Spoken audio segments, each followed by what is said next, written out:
खुलुमबाय रायजोफोर, दिनै मोनाबिलिनि खौरांफोरा जाबाय। गिबि खौराङाव दङ थारैनो बिटिसिआव मा जानो थांगासिनो दं।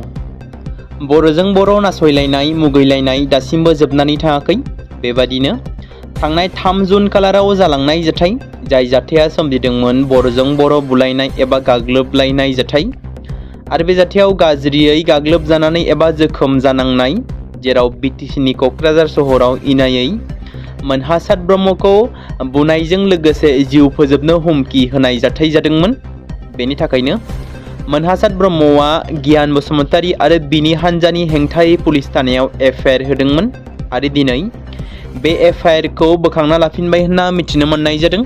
मख'नो गोनांदि क'क्राझार बर' बातारमारि गामिनि थागिबि मोनहासाद ब्रह्मआ क'क्राझार पुलिस थानायाव एफआइआरखौ होदोंमोन। मोनसे दोलोआ बिथांखौ गाग्लोबदों, लांखारदों, सिगिदों आरो हाथियारजों गाग्लोबदों होनना अजद होदोंमोन। बे बिथिंखौ लानानै क'क्राझार बर' बातारमारिनि थागिबि मोनहासाद ब्रह्मआ क'क्राझार पुलिस थानायाव दिनै जाथायथिलियाव मोनहासाद ब्रह्मजों थाफानाय लाथाव बर' आरो माखासे लाइमोनफोरा दायखौ सिमान जाना एफआइआरखौ बोखारफिनबाय। दाया गावसोरनिनो आरो बे जाथाया जौ लोंनायनि थाखायनो जादों होनना फोरमायथिदों, जेराव लाथाव बर'आ खौरां बिजोंनि गेजेरजों फोरमायथियो।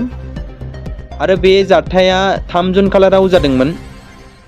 फिन आरोबाव सासे गथ'नि बिमाया गोमानानै दं। मख'जाथावदि आथिखालाव बर' समाजाव मानसि गोमानाय, खारखोमानाय, फिसाय गारनानै थांनाय जाथायफोरा जाबोबाय थादों। बेबायदिनो हाबा जाखानाय सासे आइजोआ गोमानानै दं। 30 बोसोर बैसोनि उदालगुरि जिल्लानि मासबाद पस्ट अफिसनि सिङाव थानाय रुपाजुलि गामिनि अर्चना बसुमतारीया थांनाय साननिफ्राय गोमानानै दं होनना मिथिनो मोननाय जादों। सावगारियाव नुनाय आइजोखौ सोरबाफोर बबेयावबा नुसनबायब्ला एबा मोनबायब्ला न'खरनि मानसिनो लोगो लोगो होखानाय जानबुं नम्बर 6002112053 नम्बराव खौरां हरनो थाखाय एबा फोरमायहरनो थाखाय खावलायदों। न'खरनि मानसिया गोबां खौरां लासेयावबो दासिम मोननाय जायाखै होनना मिथिहोदों। बेनिखायनो सोरबाफोर नुयोब्ला होखानाय जानबुं नम्बर एबा फन नाम्बाराव खिन्थाहरनो खावलायदों न'खरनि मानसिया। दिनैनिफ्राय जुबिन गार्गनि बुथारनाय केसनि बिजिरनाया स्पेशल फास्ट ट्रेक कर्टनि गेजेरजों जागायबाय। हाबाफारिनि गिबि सानावनो 4 सुबुंफोरनि फोरमानखौ थि खालामनाय जागोन। फार्स्टिं फास्ट ट्रेक कर्टआ उकिल रुतुल बरानि साखिखौ लाबाय। बेजों लोगोसे दिनै फास्ट ट्रेक कर्टआ दायनिगिरि सन्दीपन गार्ग, अमृत प्रभा महन्त, नन्देश्वर बरा आरो परेश बैश्यजों जामिननि आर'जलाइनि सायाव बिबुंथि होगोन। बेनि सिगां जामिननि आर'जलाइनि हियारिंआ जोबगोन। बिजिरसालिया गावनि रायखौ थिनानै दोनदोंमोन। बे समावनो जुबिन गार्गनि बिसि गरिमा सैकिया गार्गआ बिजिरसालियाव नुजाथियो। मख'नो गोनांदि मंगलबारखालि जुबिन गार्गखौ बुथारनाय केसनि हियारिंआव 2 आइजो बेबी वरा आरो प्लाबिता काकतिया गाव गावनि फोरमानखौ होगोन। थांनाय बोसोरनि 19 सेप्तेम्बर खालि जिउ गोमानाय महरगिरि जुबिन गार्गनि हरखाब रुंसारि जानायाव गासै रायजोखौनो सोमावग्लुंदोंमोन। रायमना माहारियारि हाग्रामाया 5थि गायसनथाय सान फालिदों। दिनै क'क्राझार जिल्लानि कसुगाव हाग्रा खोन्दोनि सिङाव थानाय रायमना माहारियारि हाग्रामानि 5थि गायसनथाय सानखौ फालिनाय जायो। हाबाफारिखौ बेखेवो आरो आलारि बाथि फोजोंनानै जागायो। बेनि उनाव केक हानाय हाबाफारिबो लानाय जायो। बे हाबाफारियाव हाग्रा मावख'गिरिफोर, गामिनि दैदेनगिरिफोर, मेलेमजिबि आरो जायगानि थागिबिफोरखौ ज' खालामनानै थांनाय 5 बोसोराव माहारियारि हाग्रामानि जाफुंसारनायखौ फालियो। हाबाफारियाव बाहागो लाबावो बिटिसि हाग्रा बिफाननि मावफुं सोद्रोमा पानिराम ब्रह्म, दतमानि एमएलए आरो बिटिसिनि मावफुं सोद्रोमा रबिराम नार्जारी, मृत्युन्जय नार्जारी, एमसिएलए उइलियाम नार्जारी, गसाइगावनि सिभिल एसडिअ, गामिनि गाहाय, मेलेमजिबि आरो हाग्रा बिफाननि मावख'गिरिफोर बिथांमोना नुजाथिदोंमोन। 2021 मायथाइयाव मोनसे माहारियारि पार्क महरै फोसावजानाय रायमनाया आसामनि मख'जाथाव रैखाथि परिदृश्यफोरनि गेजेराव मोनसे आरो गोबां मोननो थाङै गोमालांनो हमनाय जिब-जुनार, हारिसा, दाउसा बा जिब-जुनारफोरनि थाखाय मोनसे गाहाय थाग्रा खुलि महरै सिनायजानाय। फिन आरोबाव आसामनि सासे लाइमोना खामानि मावबाय थानाय बेंगालुरुआव थाबाय थानाय समावनो गोमानानै थानायनि जाथाया श्रीभूमि जिल्लायाव गोख्रों जिंगा सिखांनाय आरो दावराव-दावसि सोमजिहोदों। न'खरनि सुबुंफोरा अजद होदों दि जिल्लानि आदरकना गामिनि थागिबि अन्डा सुटिया 28 बोसोर बैसोनि सुबुं एबा लाइमोना 4 जुन खालारनिफ्रायनो गोमानानै दं। खौरां मोननाय बायदिब्ला अन्डा सुटियाया गोबाव समनिफ्रायनो बेंगालुरुआव खामानि मावबोगासिनो दंमोन, नाथाय 4 जुननिफ्राय बिथांनिसिम जेबो सोमोन्दो गैया, नखरनिसिमबो जेबो खौरां गैया। जानबुंनि गेजेरजों बिथांखौ खौरां लानो हायैनि थाखाय नखरनि सोद्रोमाफ्रा गोथौवै जिंगा सिखांनाय सोमजिहोदों। नखरनि बादिब्ला अन्डा सुटियाया नखरनि सासेल' खामायग्रा सुबुं। बिथांनि गोमानायनि जाहोनाव बिनि बिमा-बिफाजों लोगोसे गासै नखरखौनो गोसोआरि जेंनायाव खोख्लैदों। फिसाज्लानि सोमोन्दै खौरां मोनैनि थाखाय बिमा-बिफाफोरा दुखु खस्थ' जादों होननानैबो खौरां मोननाय जादों। फारसेथिं बे जाथायनि सायाव बेंगालुरु पुलिसनो एफआइआर होनाय जादों, नाथाय दासिम बिथांनि जेबो खौरां मोननाय जायाखै। पुलिसा नायबिजिरगासिनो दं, नाथाय सेंग्रानि सुलुंखौ जेबो रोखायै खौरां मोननाय जायाखै। बे समावनो नखरनि सुबुंफोरा बे लाइमोनखौ नागिरनो थाखाय थाबैनो राहा लानो थाखाय खुंथायखौ खावलायदों।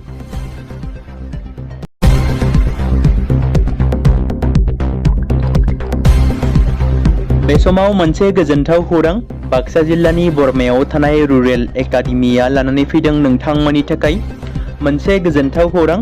थांनाय एसएसएलसी आरो हायार सेकेन्डारिनि आनजादाव जाय फरायसा आरो फरायसुलिफोरा उथ्रिसारनो हायाखैमोन एबा फेल जादोंमोन, बेनि थाखाय रि-एग्जाम होफिननो गोसो गुदुं फरायसाफोरा थाबैनो बरमा सेकेन्ड गेटआव थानाय रुरेल एकाडेमियाव मुं थिसनफैनानै मेट्रिक आरो एचएस आनजादखौ होफिननो हागोन। बेनि अनगायैबो जाय फरायसाफोरा थांनाय मेट्रिक आरो एचएस आनजादाव नांगौ बादि जौखोन्दो एबा मार्कस लानानै उथ्रिसारनो हायाखैमोन, बिथांमोनाबो बे रुरेल एकाडेमियाव एडमिशन खालामफैनानै मार्कस इमप्रुभमेन्ट खालामनो हागोन।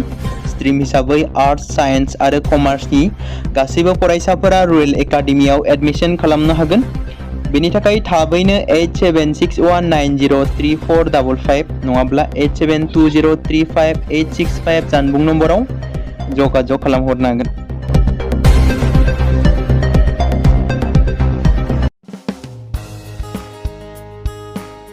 बे समाव मोनसे गोनां फोसावथाय बर' सावथुन नायनानै मोजां मोनग्रा गासै बर' रायजो राजाफोरनि गेजेराव लानानै फैदों मोनसे बर'नि OTT प्लेटफर्म गोनां, जाय प्लेटफर्मनि गेजेरजों नोंथांमोना बर'नि गोदान गोजाम सावथुनफोरखौ नुनो मोनगोन।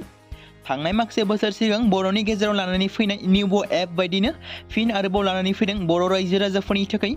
बे बाथ्राखौ मख'नाया गोनांदि 2025 मायथाइनि जानुवारि दानाव ओंखारनाय आंगो स्ट्रिम मुंनि मोनसे OTT प्लेटफर्म गोनां निउबो एपनि गेजेरजों नोंथांमोना गोबांथार बर'नि सावथुनफोर जेरै ट्रेजेडि, रमान्टिक, एक्शन आरो कमेडिजों बुंफबनाय सावथुनफोरखौ नुनो मोनगोन। जेरै सनानि नखर, थांखि गैयै समाज, अनसुला आफा, हिर', बिमा बायदि बाजै, अर, थैसाम, वान्टेड, संदान आरो रं नाम्बार बायदि सावथुनफोरा मख'जाथाव। बेफोर सावथुनफोरखौ नायनो थाखाय नोंथांमोना गिबियावनो आंगो स्ट्रिम एपखौ गाव गावनि मबाइलाव थानाय प्ले स्ट'रनिफ्राय डाउनल'ड खालामनानै लोगोसे इनस्टल खालामनानै गावनि मबाइल नाम्बारजों लगइन खालामनानै लाग्रोनांगोन। बेनि उनाव नोंथांमोना गोबांथार नुनो मोनै सावथुनफोरखौ गुगोल पे, फन पे आरो पेटिएमजों रं नाम्बार सावथुनखौ नायनो थाखाय 60 रां आरो संदान सावथुनखौ नायनो थाखाय 80 रां, वान्टेड सावथुनखौ नायनो थाखाय 60 रां, थैसाम सावथुनखौ नायनो थाखाय 60 रां, बेबादिनो गोबांथार नुनो मोनै सावथुनफोरखौ नायनो थाखाय सुबिदा खालामनानै होदों आंगो स्ट्रिम प्लेटफर्मा। फिन नोंथांमोननि गेजेराव फोरमायबावनो लादों बर' सावथुन नायनानै मोजां मोनग्रा गासै बर' रायजो राजाफोरनि गेजेराव लानानै फैदों मोनसे बर'नि OTT प्लेटफर्म गोनां, जाय प्लेटफर्मनि गेजेरजों नोंथांमोना बर'नि नुनो मोनै सावथुनफोर जेराव गोदान गोजाम सावथुनफोरखौ नुनो मोनगोन।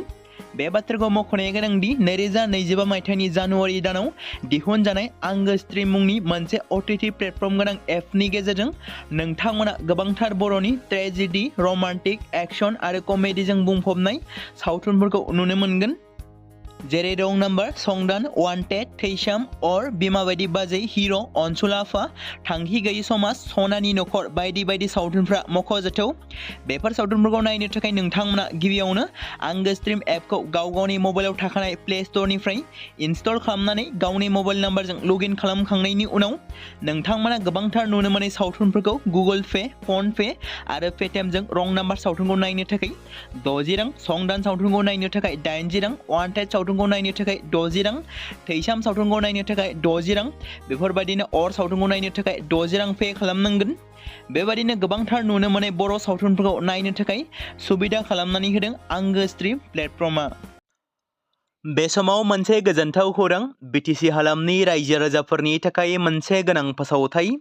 क'क्राझार जिल्लानि सिङाव थानाय बड'लेण्ड एकाडेमि सेनियर सेकेन्डारि स्कुला लानानै फैदों गोजोनथाव खौरां।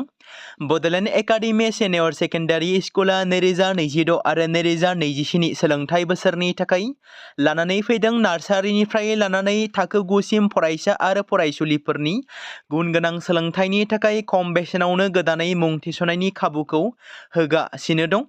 मख'जाथावदि क'क्राझार जिल्लानि हल्टुगाव आउटपस्टआव थानाय क'क्राझार तिनिआलिनि बड'लेण्ड एकाडेमि सेनियर सेकेन्डारि स्कुला गुन गोनां सोलोंथाइ होनायजों लोगोसे थाखो 9 नि थाखाय इलेक्टिभ साबजेक्ट महरै मेथामेटिक्स, जिअ'ग्राफि, हिन्दी, हिस्टरि बायदि आयदाखौ लानो हागोन। मोजां सोलोंथाइ लानायनि अनगायैबो बड'लेण्ड एकाडेमि सेनियर सेकेन्डारि स्कुलाव उफ्रा सोलोंथाइ हिसाबै environment field study, English speaking course बायदिखौ लाफानानै सोलोंथाइ लानो हागोन। बेनि अनगायैबो गोजान लामा हान्थिनानै फरायग्रा फरायसा फरायसुलिफोरनि थाखाय आलादा आलादायै मोजां हस्टेलाव थानानै फरायनो हानायनि खाबुफोर होनाय जादों। बेनि थाखाय नोंथांमोना आबुङै मिथिबावनो थाखाय एबा थोंजोङै फोनांजाब खालामहर 9101 488 399 जानबुं नम्बराव।